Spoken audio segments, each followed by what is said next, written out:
প্ৰথমতে মই সৃষ্টিকৰ্তা ঈশ্বৰক কোটি কোটিবাৰ ধন্যবাদ জনাইছোঁ আৰু গুৰু পিতা আৰু গুৰু মালৈ অশেষ ধন্যবাদ জনাইছোঁ এই সৃষ্টিকৰ্তা প্ৰভু যীশুক চিনাকি কৰি দিয়াৰ বাবে।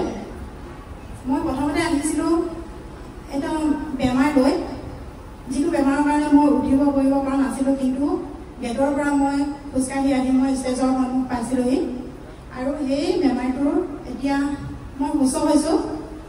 প্ৰভু গৃহলৈ আহি তেল পানী লৈ খাই মই সুস্থ হৈছোঁ। মোৰ 30% মান বাকী আছে, সম্পূৰ্ণ মই সুস্থ হোৱা নাই। আৰু আমি এবাৰ গাড়ীৰ বাবে মানে চিন্তা কৰি আছিলোঁ আৰু সেই প্ৰভু গৃহলৈ অহাৰ কাৰণে নে কি নাজানো, কিন্তু প্ৰভু ঈশ্বৰে আমাক এভাগ গাড়ী যুগুত কৰি দিলে। সেয়াহে মই আজি সাক্ষ্য দিব আহিছোঁ।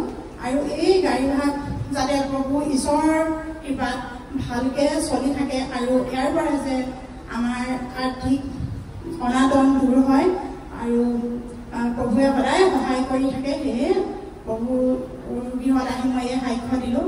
আৰু মই প্ৰথম গাড়ীৰ যিটো ভাড়া, সেই ভাড়াটো মই প্ৰভু গৃহলৈ দান কৰিবলৈ আহিছোঁ। এই মোৰ সাক্ষ্য।